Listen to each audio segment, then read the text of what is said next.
അല്ലെങ്കിൽ മോഡി ഒരു BJP-യുടെ സൗമ്യ മുഖമാണോ കാണിക്കുന്നത്? വികസിത ഭാരതം എന്നുള്ള മുഖം മാത്രമേ കാണിക്കുന്നുള്ളൂ എന്നൊരു പ്രത്യേകതയില്ലേ ഇവിടെ? ഈ ശരിയാണ് ചെറിയാൻ. ഈ റൗണ്ടിൽ, അതായത് ഇന്നലെ നടന്ന അദ്ദേഹത്തിന്റെ വരവിൽ താങ്കൾ പറഞ്ഞത് തന്നെയാണ്. വർഗീയമായ വലിയ പ്രചരണത്തിന് അദ്ദേഹം മുതിർന്നിട്ടില്ല. കാരണം സ്ഥിരം കേരളത്തിൽ വന്നു പറഞ്ഞുകൊണ്ടിരുന്ന കോൺഗ്രസ്, മുസ്ലിം ലീഗ്, കമ്മ്യൂണിസ്റ്റ്, മാവോയിസ്റ്റ് എന്നൊക്കെ രീതിയിലുള്ള അത്തരത്തിലുള്ള പ്രചരണങ്ങൾ പോലും ഇത്തവണ പാലക്കാട് അദ്ദേഹത്തിന്റെ റാലിയിൽ ഉണ്ടായില്ല. പിന്നെ തൃശ്ശൂര് അദ്ദേഹം അഭിസംബോധന ചെയ്തില്ല. അദ്ദേഹം ഒരു റോഡ് ഷോ മാത്രമാണ് നടത്തിയത്. പാലക്കാട് വെച്ച് നടത്തിയ പ്രചരണത്തിൽ ഈ താങ്കൾ ഈ പറയുന്ന ഈ മുഖ്യമായി അദ്ദേഹം ഉന്നയിച്ചത് കൊള്ളയടിക്കുകയാണ് കേന്ദ്ര സമ്പത്തെന്ന്. പക്ഷെ അതിലൊരു വസ്തുതാവിരുദ്ധമായ ഒരു കാര്യമുണ്ട്. കാരണം എങ്ങനെയാണ് UDF കൊള്ളയടിക്കുക? അത്ഭുതകരമായിരിക്കുന്നു. UDF എങ്ങനെയാണ് കേന്ദ്ര കൊള്ളയടിക്കുന്ന? 2014 ഇദ്ദേഹം വന്നതിന് ശേഷം ഇവിടെ കേരളത്തിൽ LDF മന്ത്രിസഭ മാത്രമേ ഉള്ളൂ.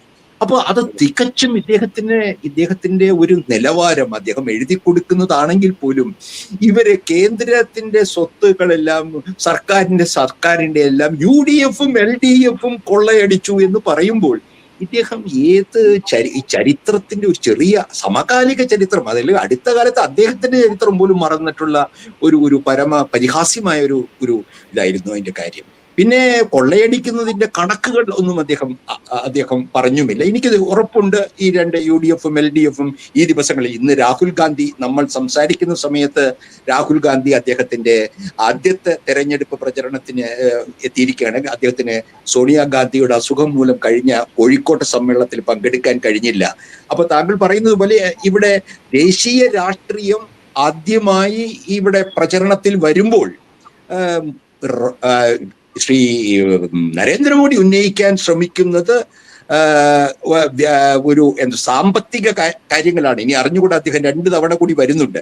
പക്ഷെ ഇതിലൊരു കാര്യമെന്ന് വെച്ചാൽ അദ്ദേഹം ഇനി വരാൻ പോകുന്നത് കോട്ടയം പാലാ ഭാഗത്തേക്കാണ്. അത് വളരെ വളരെ പ്രധാനമാണ്. കാരണം താങ്കളുടെ ശ്രദ്ധയിലേക്ക് ഞാൻ കൊണ്ടുവരികയാണ്, കേരളത്തിലെ ക്രിസ്ത്യൻ സമൂഹത്തെ ആകെ അഫക്റ്റ് ചെയ്യുന്ന വിദേശ സംഭാവന നിയന്ത്രണ ബിൽ കേരളത്തിൽ ക്രിസ്ത്യൻ സമൂഹത്തിന് BJP-യോട് ഉണ്ടായിരുന്ന അനുഭാവം ഇല്ലാതാക്കിയിരിക്കുകയാണ്. ഇത് താങ്കൾ എൻ്റെ ഒരു വെറും ഒരു ഊഹമല്ല. കാരണം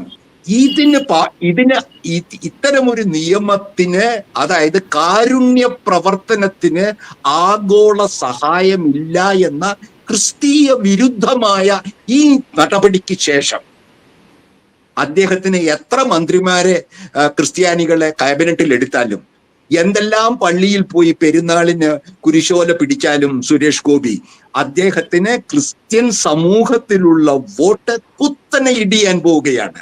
ഇനി ഒരു തൃശ്ശൂർ കേരളത്തിൽ ആവർത്തിക്കുകയില്ല എന്ന് എൻ്റെ അനുഭവം പറയുന്നു, എൻ്റെ രാഷ്ട്രീയം പറയുന്നു. ഇത് ഏറ്റവും കേരളത്തിന്റെ തെരഞ്ഞെടുപ്പ് അല്പമെങ്കിലും മനസ്സിൽ ഉണ്ടായിരുന്നെങ്കിൽ കേന്ദ്രത്തിൽ ഇത്തരം ഒരു നിയമനിർമ്മാണത്തിന് മോഡിയും സംഘവും RSS-ഉം പുറപ്പെടുകയില്ലായിരുന്നു. അത് ഇത് നമ്മൾ നേരത്തെ കണ്ടതാണ്. ക്രിസ്മസ് സമയത്ത് VHPയും ബജരംഗദളും നോർത്ത് ഇന്ത്യയിൽ ക്രിസ്മസ് ആഘോഷങ്ങൾക്ക് എതിരെ ഒരു പ്രകോപനമില്ലാതെ പല കാര്യങ്ങളും ചെയ്തു. പക്ഷേ പ്രധാനമന്ത്രി മോഡി പാർലമെന്റിന്റെ തൊട്ടടുത്തുള്ള റിഡംഷൻ ചർച്ചിൽ പോയി അവിടുത്തെ ക്രിസ്മസ് കരോൾ സർവീസിൽ അറ്റൻഡ് ചെയ്തു. പക്ഷെ നമ്മളൊക്കെ വിചാരിച്ചു അദ്ദേഹം ക്യാമറ പ്രിയനാണ്, ഏനെങ്കിലും ഒരു ബൈറ്റ് കൊടുക്കും, ഇത് ഈ നടന്നത് ശരിയല്ല, ക്രിസ്ത്യൻ സമൂഹത്തോടെ നമ്മൾ ചേർത്ത് പിടിക്കേണ്ടിയിരിക്കുന്നു, എന്തെങ്കിലും ഒരു ആശ്വാസ വചനം പറയാൻ വിചാരിച്ചു. അദ്ദേഹം മിണ്ടിയില്ല, ഒരു അക്ഷരം മിണ്ടിയില്ല. എനിക്ക് തോന്നുന്നത് FCRAയുടെ കാര്യത്തിലും BJP-യുടെ ലോക്കൽ രാജീവ് ചന്ദ്രശേഖറും കൂട്ടരും വളരെ കൃത്യമായി അദ്ദേഹത്തോട് പറയിപ്പിച്ചില്ലെങ്കിൽ അത് ഉണ്ടാകാൻ സാധ്യതയില്ലെന്നാണ് എനിക്ക് തോന്നുന്നത് സർ. അല്ല ചെറിയാൻ, എനിക്ക് താങ്കൾ, പക്ഷെ അദ്ദേഹം പറയിപ്പിച്ചിട്ടും കാര്യമില്ല ചെറിയാൻ. ഇനി എന്തു പറഞ്ഞാലും കാര്യമില്ല, നിയമമായിരിക്കുന്നു.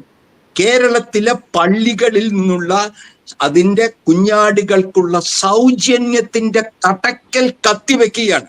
ഇതിൽ പരം RSSന്റെ ഒരു ക്രിസ്ത്യൻ വിരുദ്ധ രാഷ്ട്രീയത്തിന്റെയും സിദ്ധാന്തത്തിന്റെയും തെളിവ് കേരളത്തിലെ നസ്രാണികൾക്ക് ഇല്ല, വേണ്ട.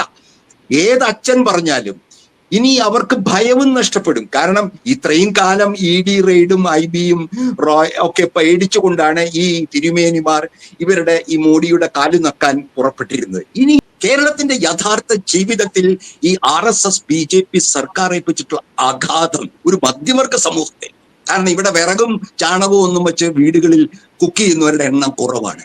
അവരുടെ ബുദ്ധിമുട്ട്, ഹോട്ടൽ, ചെറുകിട ഹോട്ടൽ, നിരവധി ഹോട്ടലുകൾ അടച്ചുപൂട്ടി. നമ്മുടെ NRIമാരുടെ അനിശ്ചിതത്വം. ചെറിയാൻ, പ്ലീസ്, താങ്കൾ ഡൽഹിയിൽ നിൽക്കുകയാണ്. കേരളത്തിലെ NRIയേക്കാൾ ദുബായിലും അബുദാബിയിലും ഉള്ളവർ എങ്ങനെ ജീവിക്കുന്നു എന്ന് കേരളത്തിലെ രാഷ്ട്രീയ പാർട്ടികൾക്ക് വല്ല ചിന്തയുമുണ്ടോ? അവിടെ വെള്ളപ്പൊക്കവും തീയും ഒരുമിച്ചാണ് പല സ്ഥലങ്ങളിലും. അവർക്ക് എന്താണ് അവരുടെ ഭാവി ഈ യുദ്ധത്തിൽ എന്നറിയില്ല. കേരളത്തിലെ രാഷ്ട്രീയ വരേണ്യവർഗം ഈ രണ്ടു തരത്തിലുള്ള അധികാരത്തിന് വേണ്ടി ഈ ഫാസിസത്തിന്റെ രാഷ്ട്രീയം മറക്കുന്ന ഈ രണ്ടു വർഗം ഈ NRI സമൂഹത്തിനോട് മറുപടി പറയേണ്ടി വരും. 25,000 NRI വോട്ടർമാരാണ് ഉള്ളത്. അവർക്ക് വരാൻ കഴിയുമോ? അവർക്ക് വോട്ട് ചെയ്യാൻ എത്താൻ കഴിയുമെന്നോ പിണറായി വിജയൻ പറയണം, രമേശ് ചെന്നിത്തല പറയണം. നിങ്ങൾക്ക് ഒരുമിച്ച് അതെങ്കിലും RSSന്റെ അവരുടെ സർക്കാരിനെ കൊണ്ട് ചെയ്യിപ്പിക്കാൻ പറ്റുമോ? വാവ് തുറക്കുന്നില്ലല്ലോ. ഇവരുടെ ഫാസിസ്റ്റ് വിരുദ്ധത്തെ എനിക്ക് വളരെ സംശയാസ്പദമായി തോന്നി.